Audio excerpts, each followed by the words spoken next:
One of my favorite games to play with friends that I've revisited recently is Lethal Company, so I wanted to make something fun from that game. I thought it would be fun to make something functional, like a nice lamp to ward off the monsters of the unknown. If you're unfamiliar, the point of this game is to collect junk from abandoned planets to sell to your mysterious company for profit. There's even a nice little jingle about being a great asset to your company. We trust you will be a great asset to the company. Great asset to the company. Great asset to the company. To start off, I began modeling this device, known as the Apparatus, in SolidWorks. I created the main body of the lamp, and then a piece on which the lamp can mount and charge while it's not in use that's going to be mounted to the wall. The idea was to have something that could cast a warm glow on a room, but could also be removed to take with me to move around the house. Then I printed out these pieces. These are the gray pieces here, which I printed first, and this is how they fit together. Next, I printed out the lampshade here. I'll also show you how this fits onto the top piece, in between all those gray bars. Next, I got my electronic components, starting with a battery. Next, there's a little charging board here to allow me to charge it via USB-C, and finally, an LED strip that's wrapped around the central pole of the lampshade. So I wanted to replicate the warm glow from the game. So what I've done here is taken an LED strip and attached wires to the input, and then an R, a G, and a B terminal. The way these work is you put your power into the power terminal, and then based on the resistance all across every other terminal, you get a certain color. So right here, I've hooked up just the green terminal, and as you can see, it gives me green.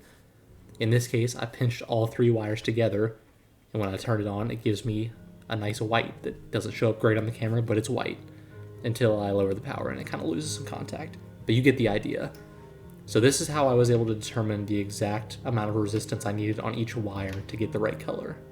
So now I've actually got it wired up. It turns out you only need the green and 33 ohms of resistance on red to get that exact orange I wanted. So I'm gonna click it up to power here and show you exactly what that looks like. A nice orange warm glow, not too bright. It's just gonna light up the surroundings, and that white lampshade diffuses the light very nicely, which is exactly what I was going for. I got this little switch inserted into the base, and you can hear how nice and clicky it is, because I just love a nice tactile switch to turn on and off. And I got the wires pulled through here, so I can go ahead and rig that up and show you how it works with power. When I apply some voltage here, I can use the switch to actually turn it on and off, and it looks pretty dang good, which means it's about time to solder some stuff together. With the simple power working with the switch, it was actually time to wire up everything with the board and the battery. So this board here is what allows me to charge the battery while it's in use, and it's a pretty simple board. The bottom two plugs here are for the battery pins, and I use a little clip here just so I can unplug a battery if it ever goes bad. These side pins are for the output voltage of the battery or the output voltage of the USB-C plug that's up at the top here. And I'm pretty bad at soldering, so this is really a struggle for me to get done. I'm really looking to improve that through future projects. With those wires soldered in place, I can go ahead and plug in the battery and test my voltage. So I'm going to use my multimeter here to test across those leads and make sure I'm actually getting around 3.7 volts. You can see 3.94, so we're pretty good. That's a full charge. Now I'm just going to go ahead and, sort of hold these wires together and actually make sure the lamp is working with this charging board. And as you can see, we are good to go. Now I can show you the switch because I have hands. There we go. Okay, I realized I did stuff in a stupid orientation, so I couldn't actually assemble it, but I resoldered everything and we are actually good to go for real this time. So let's get this thing together. Ooh, not like that though.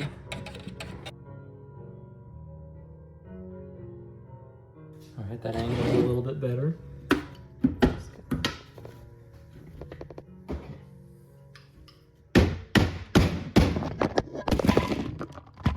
Alright. Well, still gotta put the bottom on, and I gotta build the base, but looking pretty good, right? Where's my switch? Yeah, pretty cool. Okay, I just pulled this piece here off the printer. So this is gonna be the very bottom of the apparatus. My little charger board here is going right in this hole. It's gonna stick through the bottom. So the USB-C port comes out there and it can be plugged in. What I wanna show you here though is how I use these little heat set inserts. So what these are threaded inserts for my M3 bolts.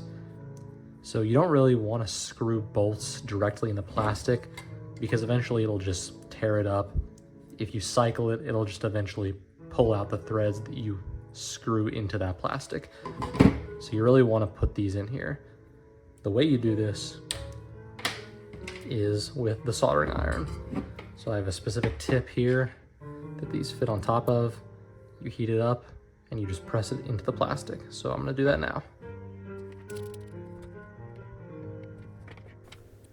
While I got you here just looking at a clip of me working with no audio, it's a great time to say that if you're still watching, thanks. I already have a couple more projects in the works, so subscribe to see some more soon.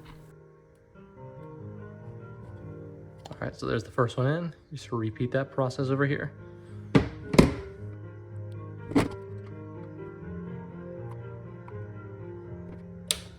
Boom, there we go.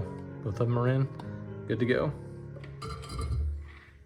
Okay, I'm putting my battery charger board into this hole, but it's a little tighter than I thought it would be. So, gotta...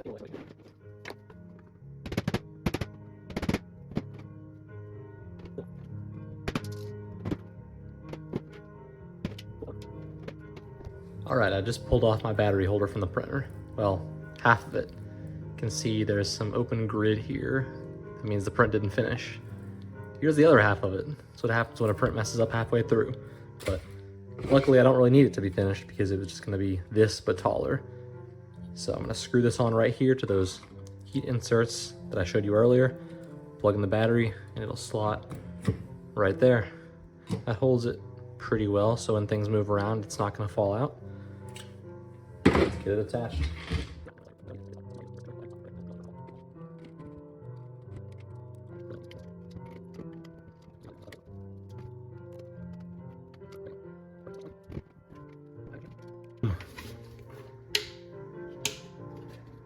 There it is. All right, it's not quite as big as it is in game, but pretty solid. What I want though, I don't know which wall you can see the ceiling up here. I want it to attach and then twist in. That's why I have this piece here with these 4 pegs. So it's gonna slot in and twist and lock itself to the wall. So, gotta print that part now.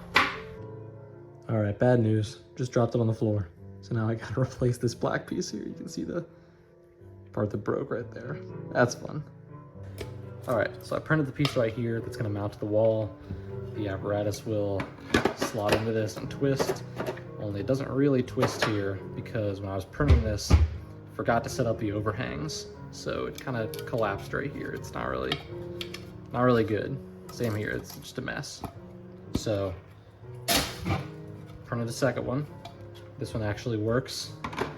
Drops in and twists. Not perfectly, but it's enough that it will hold it in place on the wall. But I do need to go ahead and add my heat inserts right here.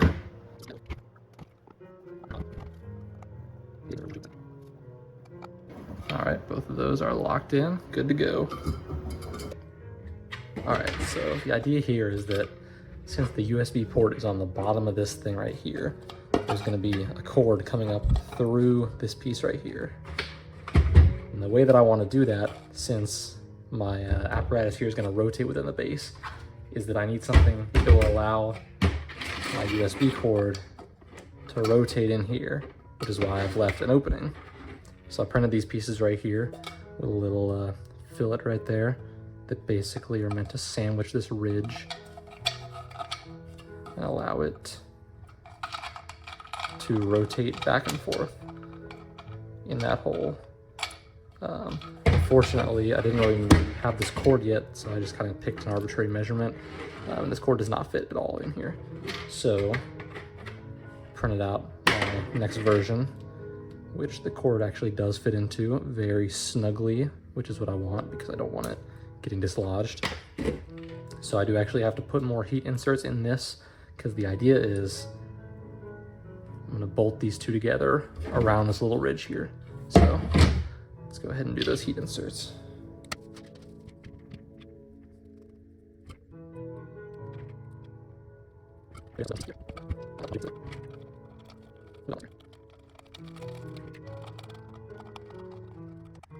Alright, so now we have a piece that rotates pretty smoothly in here. Not really much room for it to get angled. Smoothly enough, at least. So you'll notice that I have these bolts sticking out of this. That's where these holes come into place.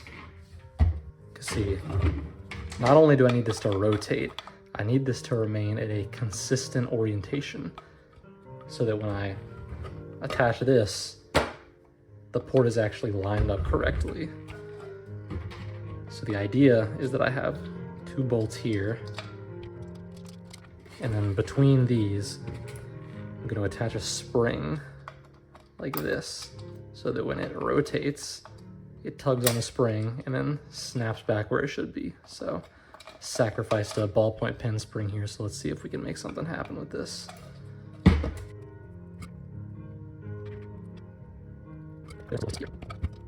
Alright, so you can see here when I pull it, it snaps back into place.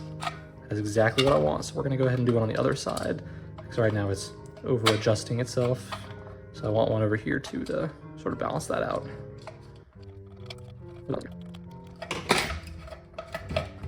Alright, got our spring set up on both sides, so now when we turn it, it snaps back into place.